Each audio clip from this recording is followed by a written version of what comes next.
আসসালামু আলাইকুম। আলহামদুলিল্লাহ আমরা আগামী ২ থেকে ৩ মাসের জন্য খড় সংগ্রহ করে ফেলেছি আজকে। খড়গুলো সংগ্রহ করতে গিয়ে আজকে আমাদের সারাদিন এই খড়ের পিছনে ব্যয় করতে হয়েছে।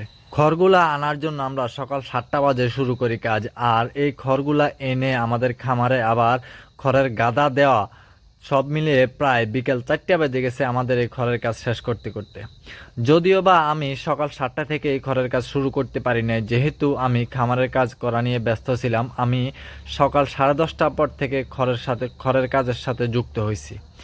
আজকে যেহেতু আমাদের সবগুলা খড় একবারে এনে সেগুলো আবার একেবারে গাদা দেওয়া লাগবে, এজন্য আমরা 2জন লোক রাখছিলাম আমাদের সাথে। যেহেতু আমি একা মানুষ, আসলে খড়গুলা একদিনে এনে এনে খামারে মজুত করা আমার একার পক্ষে সম্ভব না। এজন্যই আজকে 2জন অতিরিক্ত লোক রাখা হয়েছিল আমাকে হেল্প করার জন্য।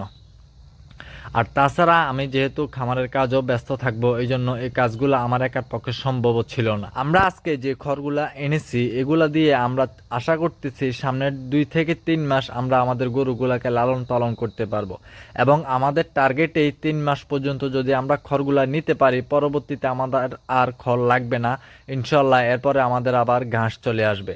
আমরা যেহেতু ঘাস নির্ভর করি, মানে ঘাসের উপরে আমাদের খামারটা চলে, এই জন্য আমরা অতিরিক্ত খড় কিনবো না। তবে এই 3 মাসের খড় কিনতে গিয়ে আমাদেরকে অনেক টাকা ব্যয় করতে হয়েছে। এই খড়গুলো আনতে আমাদের প্রায় এখন পর্যন্ত 15,000 টাকার উপরে খরচ হয়ে গেছে। আমরা এখানে প্রায় 4 বিঘার জমির খড় কিনছি, এবং 4 বিঘা জমির খড়ের পিছনে কিনতেই লাগছে 12,000 টাকা, এবং সেগুলা খামারে এনে খড়ের গাদা তৈরি করা পর্যন্ত প্রায় 15,000 টাকা খরচ হয়ে গেছে। যেহেতু আমাদের অতিরিক্ত আরও 2 থেকে 3জন লোক লাগছে, মানে আজকে 2জন ছিল, আগেও কিন্তু আরও 2জন লোক ছিল। 2জন লোকের প্রায় 4,000 টাকার মতো খরচ কিন্তু আছে। তো সব মিলিয়ে আমাদের 15,000 টাকার মতো খরচ এই খড়ের পিছনে চলে গেছে। আমি এজন্যই বলি ঘাসের থেকেও খড় অতিরিক্ত ব্যয়বহুল একটি খাবার। অথচ আমরা যদি এই 3 মাসের জন্য ঘাস খাওয়াইতাম, আমাদের ঘাসের পিছনে সর্বোচ্চ 3 থেকে 3,500 টাকা খরচ হতো। এই টাকার ভিতরে সার দেওয়া লাগতো 1,000 টাকার মতো, আর তাছাড়া জমির যে ক্ষয় বাবদ অর্থাৎ লিজ বাবদ যে একটা টাকা, সেখানে 2 থেকে 2,500 টাকা লাগতো। অর্থাৎ সব মিলিয়ে 3 থেকে 3,500 টাকার মতো খরচ হতো যদি আমরা গরুকে ঘাস খাওয়াইতাম, এবং ঘাস খাওয়ানোর ফলে আমাদের দুধও কিন্তু অনেক বেশি পাইতাম। আমরা এই ঘাসের বদলে যেহেতু খড় দিতেছি, আমাদের কস্টিংটা অনেক হাই হয়ে যাচ্ছে, দুধের প্রোডাকশনও অনেক কমে যাচ্ছে। এই জন্যই আমি বলি খড় দিয়ে গরু পালন করার চেয়ে ঘাস দিয়ে গরু পালন করা অনেক লাভজনক।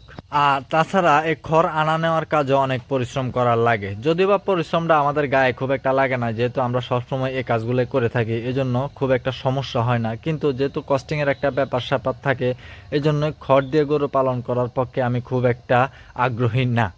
আমরা আজকে খড়গুলো আনতে গিয়ে সকাল 7টা থেকে শুরু করে বিকাল 4টা পর্যন্ত এগুলোর পিছনে সময় ব্যয় করছি, এবং 4টার পর থেকে আবার খামারের গরুগুলোকে গোসল এবং খাওয়া দাওয়া, দুধ দহন করা সবকিছু মিলে আমাদের সন্ধ্যা 8টার পরে খাবার দাবার করা লাগছে, এবং রাতের বেলায় আমাদেরকে গোসল করা লাগছে। আমরা যখনই আমাদের রেগুলার কাজের বাইরে, অর্থাৎ আমাদের খামারের যে রুটিন করা কাজগুলো আছে, এই রুটিন করা কাজের বাইরে অন্য কোনো কাজ করতে যাই, তখনই দুপুরের গোসল এবং খাবার দাবার আমাদেরকে রাতে করা লাগে। তবুও আলহামদুলিল্লাহ আমরা খুশি। সবাই ভালো থাকবেন। আসসালাম।